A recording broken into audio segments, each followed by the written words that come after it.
Well, let's get back to the return of Parliament. Elizabeth May is the Green Party leader and for the 5th time elected in the BC riding of Saanich Gulf Islands. Ms. May, good to see you again. It's very lovely to see you again, Michael, and to be back in Ottawa. Back in Ottawa. It's like back at school after what kind of a weird, it wasn't summer, we just weren't here. But busy while you weren't here. And you know, once you did return, there was of course talk that you were considering putting your name forward to be the Speaker of the House of Commons. You decided not to. You decided it was more important to represent the Green Party in the House. But I do wonder, what was it about the Speaker's role that made that possibility appealing for you? It has been for me forever, and some of the news coverages that I tried other times, I've never tried. To try to run for Speaker, you have to write people and say, I want you to vote for me. And I've never been in a position where I felt right saying that. But I'm obsessed about parliamentary procedure. I sometimes kid around with the table officers, you know, in Parliament and say, I want to be like Stanley Knowles. And in my 90s, I want to be the honorary table officer. Many of your viewers will not know that the late and wonderful Stanley Knowles, who was early NDPer, was in his 80s and 90s preferred to sit at the desk on the table in the proceedings of the House of Commons because he was just someone who loved Parliament. I love Parliament that much, and I would love to see our rules obeyed. And I like to think that maybe I could pull that off. But at this point, the timing couldn't be worse to have put my name forward. And basically, everybody's name is there to become Speaker unless you proactively withdraw it. Which you did. I did. Which you did. But you know, when you talk about this passion for Parliament, how much of it has to do with decorum? Because it seemed to me that is what you were signaling you wanted the House to get back to, a sense of decorum that perhaps as a Speaker, what you thought you might be able to bring about? Well, I know that from my constituents, and when I was first running in Saanich Gulf Islands in 2011, and you run for office, and the notion is everybody's making promises, right? I wasn't going to make a single promise I couldn't keep. So I could only promise things that I knew I could deliver. I knew I wasn't going to be Prime Minister if I won in 2011, defeating a sitting member of Stephen Harper's cabinet. All I could do was know that I would be the only Green member of Parliament. What could I promise? I could promise never to heckle. I could promise to try to make my constituents proud of my conduct. And that's what I've never heckled. I tell you, I've been tempted, and I get heckled all the time. I just said, okay. It's decorum, but it's more than that. It's respect for institutions. It's respect for democracy. It's not allowing our Parliament to be hijacked by dirty tricks and hyper-partisanship. And really, our democracy is in peril when our citizens look at what's going on in Parliament and think, I don't want to watch that anymore. That's really... And when you see school groups get up and leave from the gallery because the teachers think this is not what I want my students to see, this conduct wouldn't be permissible in my classroom, that bothers me a lot.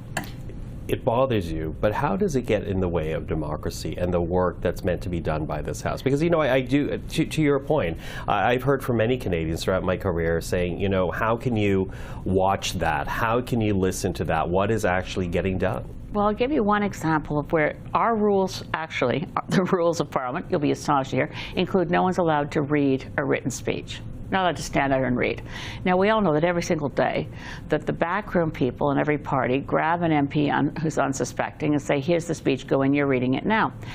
What that does is it means that when the House leaders sit down and say, how many speakers do we need on X piece of legislation?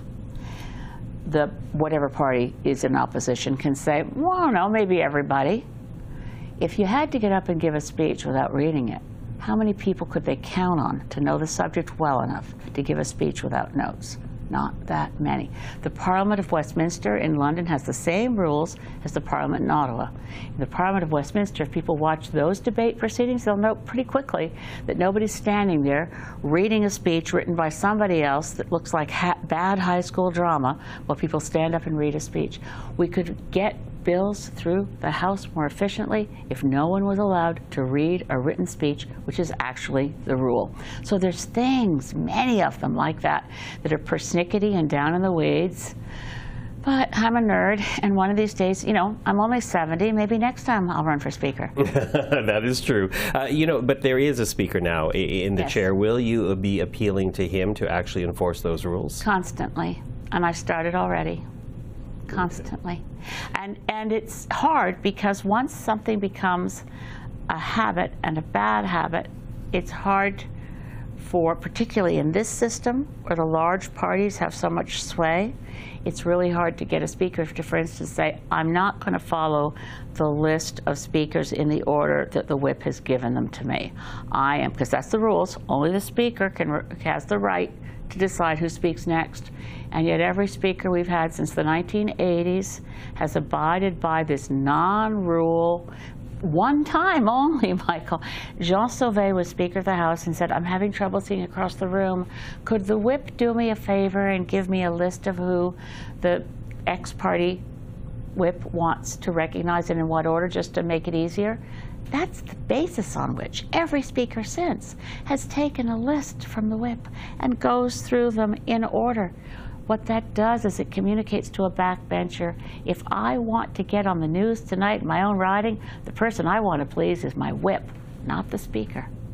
That's what's undermining decorum. Okay, well, a very interesting fact to raise, so we'll see how that progresses. But, you know, before you and I are done, I do also want to talk about what your priorities are going to be beyond creating a House and being a member of Parliament that your constituents can be proud of. How will you move forward in this House? For example, the King's speech yesterday, it only mentioned climate change twice.